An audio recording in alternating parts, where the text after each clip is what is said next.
Greetings, my Guzzlers. Well, we're going Italian tonight, but we're going a bit holy. Now, I've really recently been away and visited Spain, France and Italy, and I went to Rome, or rather actually go to Rome. I was on a cruise ship and we went to Civitavecchia, which is the main port we go to, and then you travel out to Rome, places like that. And we were going to go to Rome, but we've done Rome before, done the Vatican, but we ended up doing something different. But anyway, partly from that visit to Italy, and we also did Pisa as well, I thought we'll cook something Italian.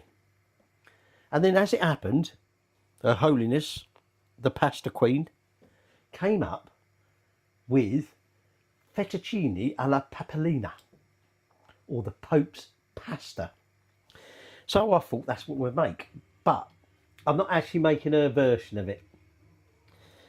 She made the traditional version with extras, which is traditional, but equally is traditional without the extras. So it's sort of semi-based on her recipe, but I got it from somewhere else. Actually, this is from an old recipe book, Pope's Peasants and Shepherds Recipes and Law from Rome and Lazio, by Areta Zanini da Vita. Okay, the Pope's pasta, and very little to it, dead easy to do. And you might have heard that noise. That's me pan of water coming up to the boil to cook me pasta in. And then you're going to need like a deep saute dish, or pan, which I decided that probably my one wasn't quite deep enough for all the pasta and everything else, so I'm using me wok, but it's a semi wok anyway, isn't it? So Fettuccine alla Papalina, Pope's pasta. It's essentially like a carbonara, but different. Okay, so you're going to want onions, you're going to want butter, parmesan, 3 eggs, although you're going to separate some of them, some prosciutto and some cream. Essentially that's it. So I'm just going to get my onion peeled and we'll get that ready, and I'll get my cream out of the fridge. Now, as Her Holiness will say, by the way, I said to you that's me water coming up to the boil. Don't put the salt in until it's boiling. But we take our onion and we want to dice this quite finely. Okay. Now, I said to you, it's a sort of semi carbonara, but different. Okay. And the reason it's different is because traditionally the carbonara will be made with one sort of cheese and one sort of meat, as it were. The meat was, I'm not really sure how you say it in Italian, essentially pork jowls. And I know most people don't make it like that anyway, but we're using prosciutto instead. We're also adding cream, which the pasta queen normally will say to people who say about putting cream in pasta dishes is like, whoa, wrong. Okay, but in this case, because of how it was made originally for a pope, well actually it wasn't made for a pope, it was made for a cardinal who happened to become a pope. Right, let's just come up to the boil, but I'm not quite ready for that yet, so I'm just going to turn that down. So that's me onion prepared. Now I've got about 80 grams of butter there, and we're frying this up in butter. So the next thing I'm just going to prepare is my prosciutto. What we want to do is cut this up into thin strips. Okay, so that's going to be a little bit easier said than done, given what that's like. But essentially we just want to cut this up, like I say, into thinnish bits. I'm going to have to separate this out. Now, I've probably got a little bit more prosciutto than I need here. Essentially, I'm using 400 grams of fresh egg fettuccine, 1 onion, I want about 100 grams of prosciutto. I think I've got about 150 here, mainly because of the pack size it came in. Okay, so I'm just going to prepare that, and then apart from separating some of them eggs, that is essentially all that initial prep done. So the prosciutto's cut, the onion's cut. What we now want to do is these eggs. Now we're going to start with 1 whole egg, okay, but then we want 2 more egg yolks, okay. So just separating them, and that really then is, apart from the cooking, all the prep done. Okay, so I've just got to grate that Parmesan. We'll do that in a second. I'll just wash my hands. I'm taking me Parmesan. Normally you would use pecorino, and what I want to do is basically get about 3 large tablespoons worth of grated Parmesan into with them eggs. Okay, now this Pope's pasta.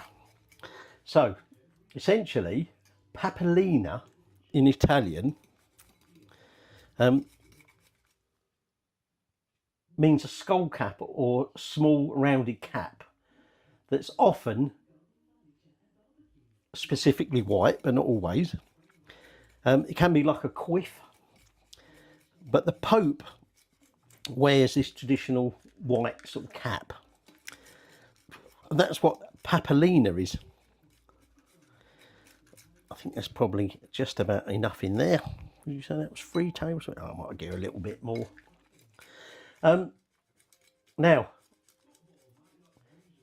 the word actually derives from the Italian word for Pope. Now, you might say, well, where's the at then? But that's just more the definition of where the papalina comes from, okay? So, anyway, in there is my cheese. I've got my eggs. And then the other thing we want to add is 2 tablespoons of double cream. Okay, 1, 2. That's that done. That's my cheese done. And all I've got to do is just whisk this together. Okay.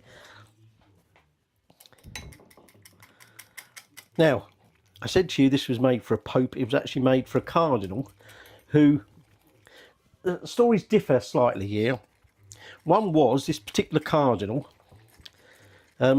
said, I want to eat like the Romans. Feed me the Roman way.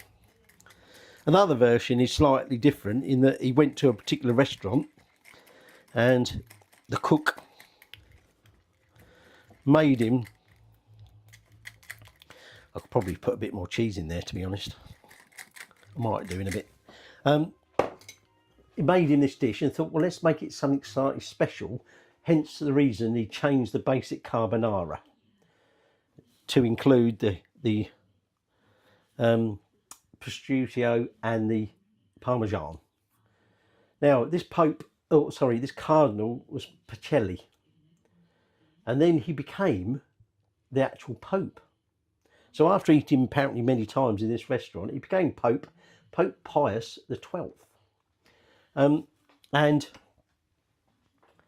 so therefore, because this was his favourite meal, as it were, it was renamed Fettuccine alla Papalina, the Pope's fettuccine. Into my pan,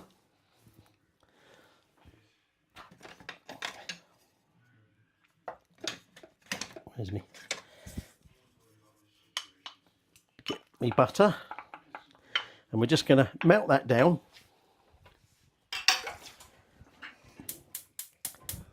And we're going to cook our onion under about a medium-ish heat, okay?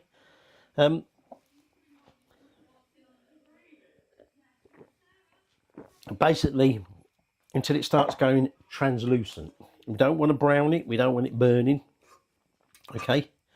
We just want it translucent. I did add a little bit more cheese.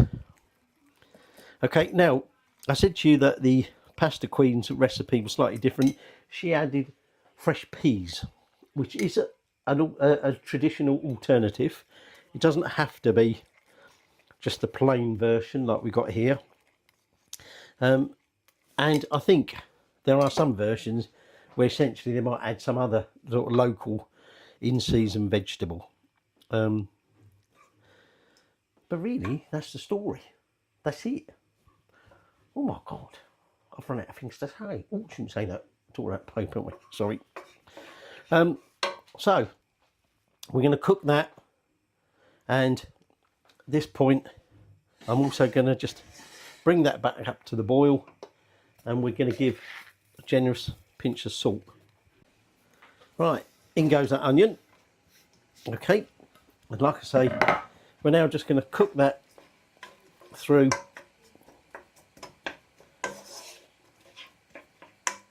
4 or 5 minutes. Essentially, oops, still some butter stuck on there, until it's gone translucent, and then we'll be adding the prosciutto. That's coming up to the boil, but I'm not going to put my fettuccine in until my onion's cooked, because essentially once that's cooked, that goes in with everything else in there. Mix it all up quickly, serve it. Right, that onion is just about there. So what I'm going to do, I'm going to try and obviously break this fettuccine up, this prosciutto up a little bit. Okay, and then we're just going to cook this for a few more minutes. Oh, excuse me, it's the beer, a bit gassy. We're just going to cook that for a few more minutes.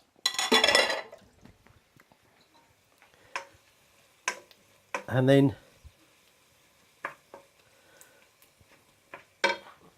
we're ready to put our pasta on. So, in that boiling, some of this pasta sticking together a little bit. When you make fresh pasta, now the Pasta Queen, when she makes it with dried pasta, which you don't have a problem with using dried pasta if you want to, but we've got to do things traditionally, haven't we? So in goes that.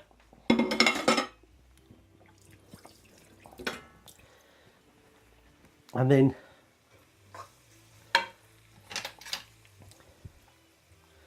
just going to try and separate that out a bit. Okay, give it a little bit of a stir, and we want to cook that until it's al dente. Okay, and we're just going to cook this for about another minute or two, and then we're going to turn the heat off. Okay, because before we add this mixture, we want to make sure that it's not too hot, because we don't want to scramble the eggs. Also at this point, I'm going to add a pinch of salt and mix that into there. And this is something that once we get to that final bit, we serve straight away. Okay, so I'm just mixing that. We're obviously waiting for this to come back to the boil. So I've turned the heat down to low on that, and what I'm now going to do is I'm just going to drain that pasta. Now, good old Nadia would say, keep your pasta water. Okay, we shouldn't need any, so to be honest, I might just shove this through a colander. It'll be quicker. At this point, what we want to do is just toss this all through on that low heat. Okay, get it all sort of semi-mixed together. Now, there is enough here for 4 people, by the way.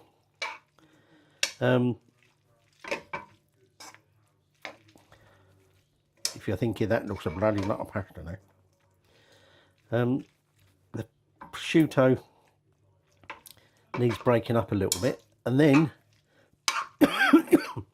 now if you had previously drained your pasta and just put it one side, you want to cook it through, but because I've taken that straight out, put that in there, I'm going to turn that heat off, and I'm now just going to carry on mixing it for a little bit, but we want this to cool, because when we tip this in there, like I say, we don't want to scramble our eggs. But we're going to tip that in there shortly, mix it all again, and then serve. Just give this another quick mix. Pour that into there. Let's get the rest of that out of there. And now we just want to toss that through. Thought that was the bowl then, it wouldn't. And the residual heat in there should just help cook that egg a little bit. So, like I say, we don't have the heat on for this. Okay.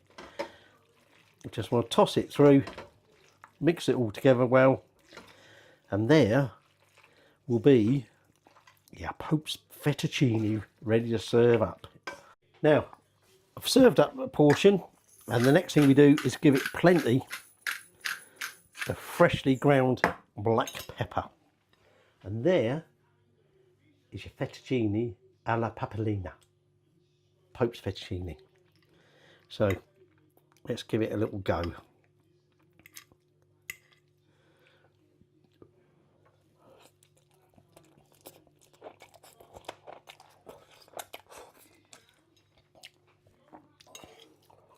As Her Holiness would say, gorgeous, just like you. The pasta's not overdone. You've got the pepper, you've got the creaminess, you've got the sort of saltiness from the, well, obviously we added a little bit of salt to the egg mixture, but also from that parmesan, from the prosciutto.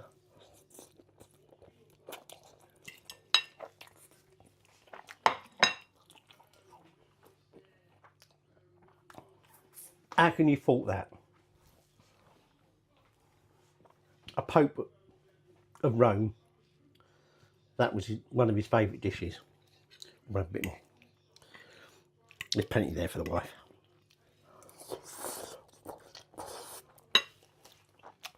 Bella. And if you want to cut out some of the faff, just use dried pasta. But there you go, poached pasta.